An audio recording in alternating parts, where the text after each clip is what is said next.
My husband Jared and I have a 6-month-old son we will call Jed. I'm a stay-at-home mom, and my mother-in-law Susan lives next door to us. She just moved next door a couple of months ago. It's not like we could stop her, so this didn't happen during our son's early months. Since she moved here, she has taken to just showing up at the door to see Jed and continuously knocking since she knows I'm home until I open. It's a real problem when I am trying to put Jed down for a nap or feed him or nap myself, etc., and she has woken him up multiple times. My dog doesn't bark but starts pacing and whines the entire time from excitement, anxiety, until she leaves or I open the door.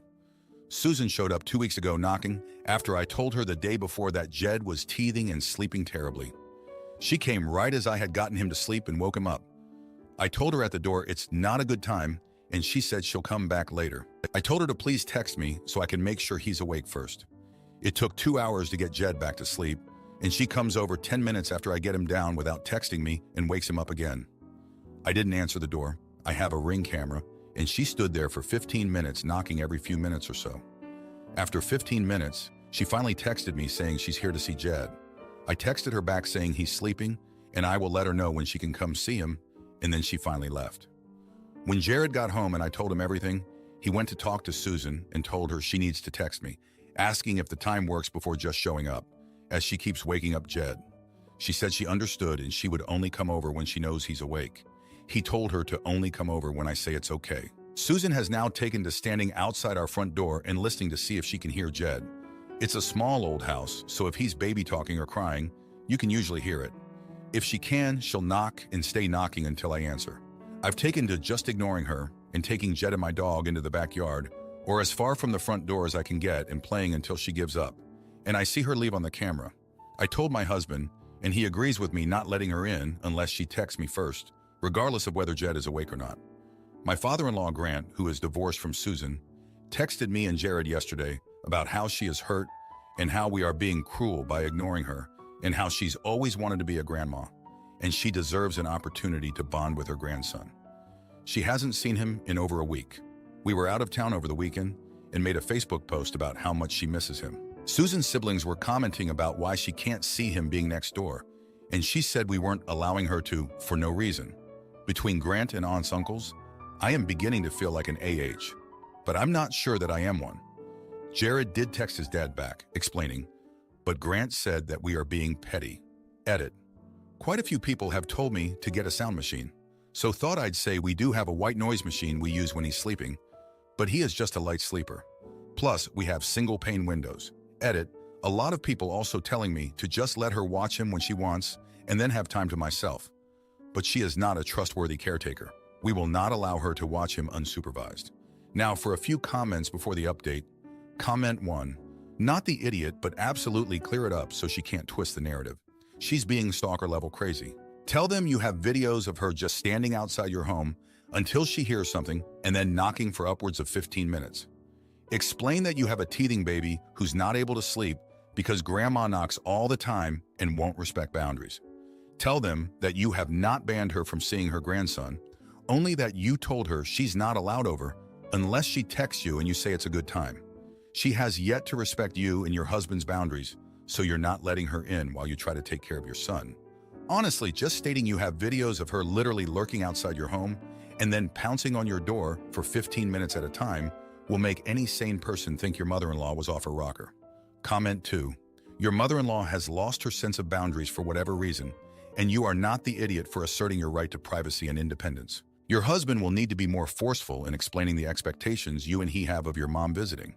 This is really important so your relationship can be positive, so she is welcome when she comes over, and so you do not have to default to not allowing her access to your home or family, which would be a shame. Now, for the update, thanks for sticking around. So let me tell you what happened next. After all that with Susan, things went from bad to worse. Last Tuesday, she did something that really got under my skin. She showed up with a bunch of toys and started leaving them on the porch, saying they were for Jed. It was like she was trying to buy her way in. I didn't let her in, of course, but the pile of toys outside was like a guilt trip every time I looked out the window. Then on Thursday, she crossed a line. I caught her peeking in through the window while Jed was playing. I lost it. I went out and told her this had to stop, that she was invading our privacy. She just cried and played the victim, saying she only wanted to see her grandson. I felt bad for a second, but then I remembered all the stress she's caused. Jared was furious when he found out. He went over and told her she was on thin ice. But she just wouldn't listen. She said she had rights as a grandmother and that we were being unfair. It was like talking to a brick wall. The next day, Grant called again. He said Susan was heartbroken and that we should reconsider our stance. He even suggested that maybe we could set up a schedule for her to visit. Jared and I talked it over, and against my better judgment, we agreed to try it out. We thought maybe a little structure would help. So we set up a time for Sunday afternoon. Susan was over the moon. She came over right on time, and for a while everything seemed okay. Jed was happy to see her, and she was behaving herself. But then as she was leaving, she whispered to me that she knew we'd come around and that a grandmother's love can't be denied. It felt like a threat, like she'd won somehow. And then the real news dropped. On Monday, I got a call from my sister. She told me she'd seen some posts on social media. Susan had been telling everyone that we'd finally realized we needed her help, that we couldn't manage without her. She made it sound like she was the hero of the story, coming to save the day. I was livid. It was all lies. We'd only agreed to the schedule to keep the peace, not because we needed her. But now everyone was praising her, saying what a great grandmother she was. It felt like a slap in the face. Jared tried to talk to her about it, but she just brushed him off, saying it was a misunderstanding. But I knew better. She'd manipulated the situation to make herself look good at our expense. Now I'm stuck. We've set this precedent, and I'm worried about what she'll pull next. I feel like I made the wrong choice, but I can't quite put my finger on why. It's a mess, and I'm not sure how to fix it without causing a family war. Thanks for reading this. It helps to vent a bit. My roommate pretended to be cool with my transition, but then poisoned my dog. So I exposed his cruelty and left him with a lease he can't afford. I've turned here to find out if I'm insane or not. Throwaway account. I, 26 transgender male, have moved to a new city and have been friends with my now roommate, 30 male, for a few years before making the move. Dude is great, keeps to his own spaces, respects how I handle training my dog. We split food and utilities without fuss. His mood and mine increase just having another human around, you know? Except I bleed. Once a week, every month. I put a trash can in the bathroom to toss any period supplies as needed, as well as floss or ear cleaners, tissues, etc. It has a liner that I replace often. It's tucked behind the mop, even so it's barely visible. I'm well enough passing that I guess he forgets that I still have functioning ovaries. But that's about the only silver lining I can find in this. It's been a fight every month over whether or not having a trash can for my wrap supplies is sanitary. I've even tried wrapping them 3 times over and tucking to the bottom of the floss and tissues, which have ones that he has used. Ew, but it's still a fight. He wants me to walk it all the way out to the dumpster each time I have to change something out. I finally had enough and described the suffering of it in graphic detail to him. I'm a heavy bleeder and always have been, to the point that my anemia makes it incredibly hard to keep my balance on my heaviest and worst days. Cups fill in minutes. It's bad. I probably didn't need to be so graphic when I was explaining why exactly I needed this in here at least 1 week in a month. I feel like a jerk for that, but I don't think this is an unreasonable request. Everywhere I go, including his parents' and friends' houses, they have trash cans in their bathrooms. He has a mom and a sister who is 1 year younger than him. I feel like he should know something about this. Anyway, that's my scream to the void. So, am I the jerk for wanting a trash can in the only bathroom in our apartment? Update. You're all awesome. Thank you for your input one way or the other. He came to me after work today. He thought about what I had told him and had nightmares about it all night. I apologize for being so graphic in my descriptions, but made it clear that that is my hell every month. He actually offered to be the one to buy one with a lid instead.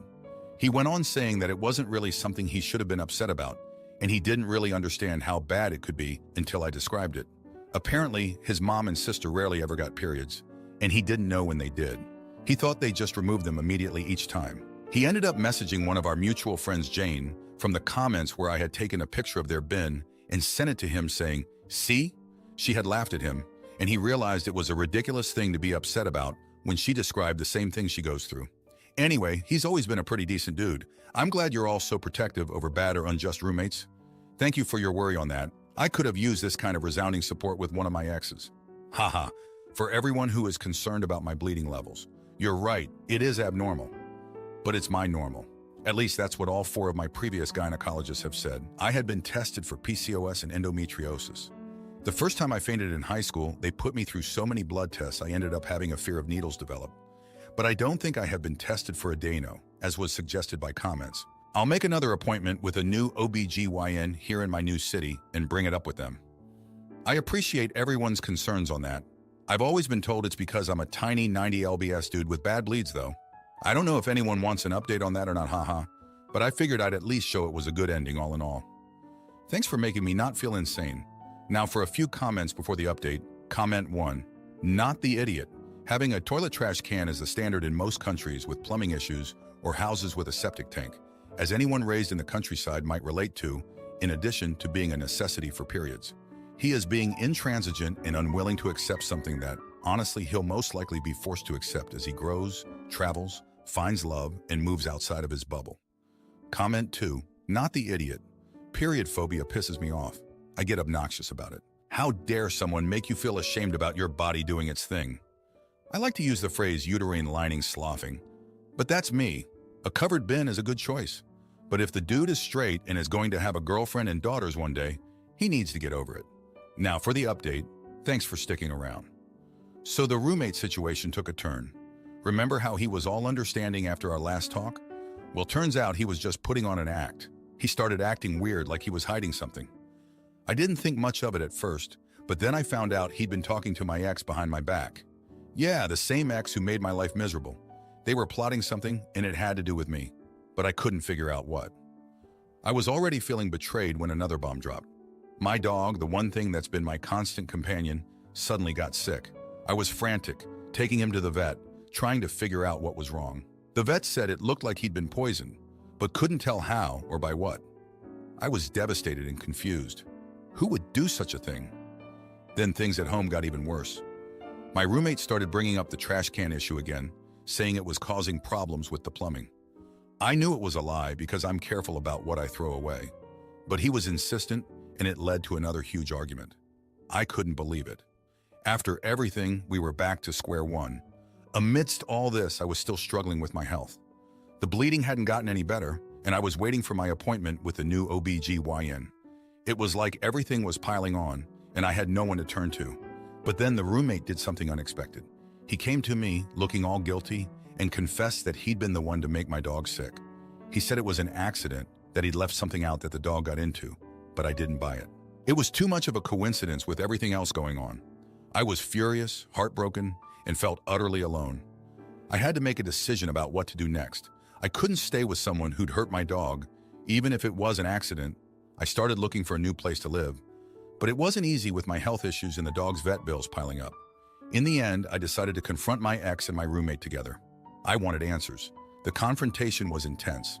Accusations were thrown and secrets came out. My ex admitted to being jealous of my new life and had convinced my roommate to help make things difficult for me. They wanted me to move back home, to be dependent on them again. I was shocked. I couldn't believe these were the people I'd once trusted. I walked away from that meeting knowing I had to cut them both out of my life for good. It was a hard decision, but it was the right one. I found a new place eventually, a small studio that's just mine. It's been tough, but I'm managing. The dog is recovering, and we're both adjusting to our new life. I'm still waiting for that OBGYN appointment, hoping for some answers, or at least some relief. It's been a rough week, to say the least, but I'm getting through it, one day at a time. Thanks for reading. My friend ignored my grief when my mom died after I supported her through the same loss. So when she begged for her sentimental keychain back, I made her apologize publicly and kept my distance to show her actions have consequences.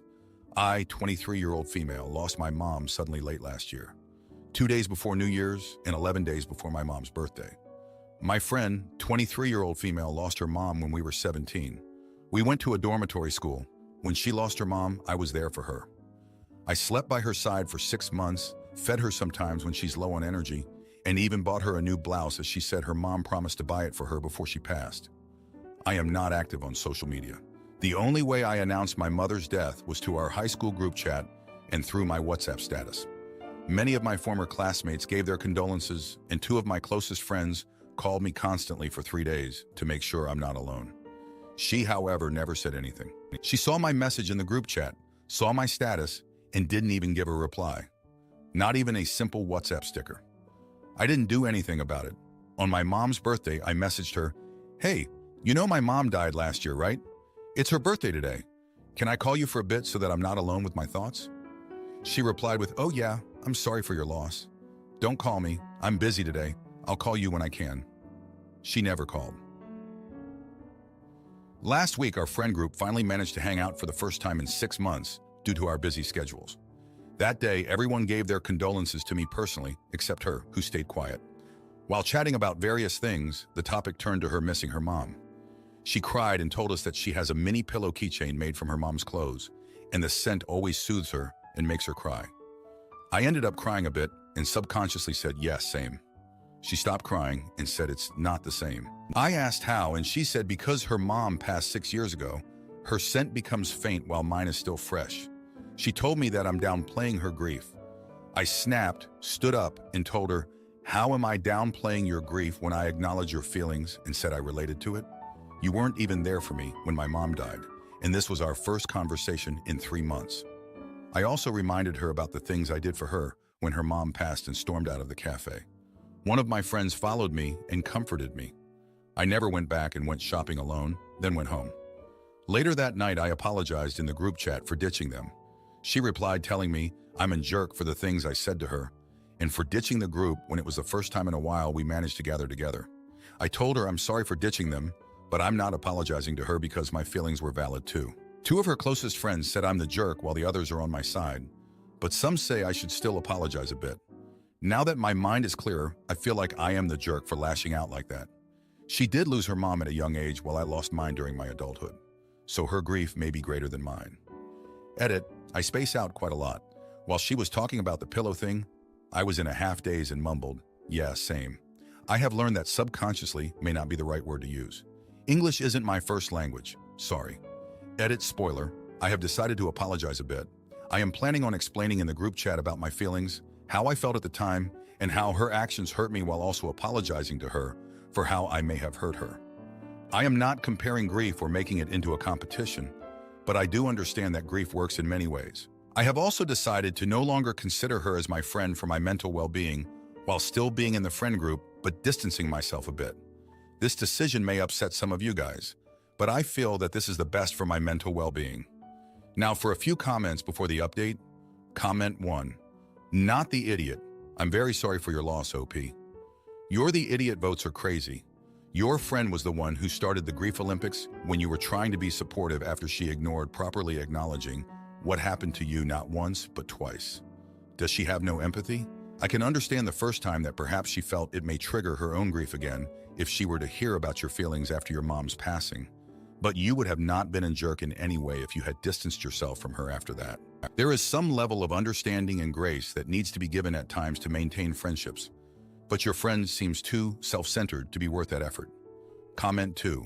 Not the idiot, OP. My condolences on your loss. I lost my mother on December 27th and am still shook. You owe no apology, especially not to this ex-friend. But if you absolutely want to say something to the group, all you need to say is, I'm sorry you had to witness my reaction to so-and-so, who I was there for when her mom died, but who has mostly ghosted me since learning my mom died. I'm not apologizing for being angry that she let me down. I'm just sorry I did it in front of you guys since you have been really supportive of me these past weeks. Now, for the update, thanks for all the comments on my last post. So, things escalated quickly after that. The day after I sent my message to the group chat, my not-so-friend decided to throw a party. Guess who wasn't invited? Yep, me. But here's the thing.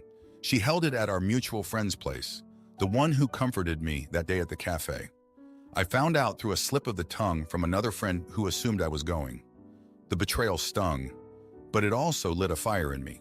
I spent the night of the party alone thinking about everything. I was hurt, but I wasn't going to let this slide.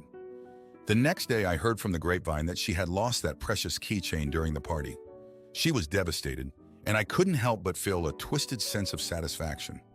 I know it's petty, but after how she treated me, I couldn't muster up any sympathy for her. But then karma came knocking. The friend who hosted the party found the keychain stuck between couch cushions. Instead of returning it immediately, she called me over. She felt guilty for not inviting me and wanted to make amends. We hatched a plan. I would return the keychain to my not-so-friend, but not without a condition. I walked into her place the next day, keychain in hand. The look on her face was priceless, a mix of shock, relief, and shame. I laid it out for her. I'd give back the keychain if she admitted to everyone how she'd been treating me and apologized. She tried to argue, but she wanted that keychain back badly. So she agreed. She sent a message to the group chat, spilling everything. How she excluded me, how she hadn't been there for me, and how she was sorry. Some friends were shocked, others not so much. But they all saw her true colors that day. And me? I handed her the keychain and walked away without another word. I didn't need her apology to feel vindicated. Her actions spoke louder than any sorry ever could. I've decided to keep my distance from her, but I'm still part of the friend group. Things are a bit awkward, but I'm managing. I'm focusing on myself now, and honestly, it feels good to have stood up for myself. Thanks for reading. If you like this video, you'll probably like these too. Also, while you're here, please consider subscribing. It's your support that keeps this channel alive and allows me to make better and longer videos. Have a great day.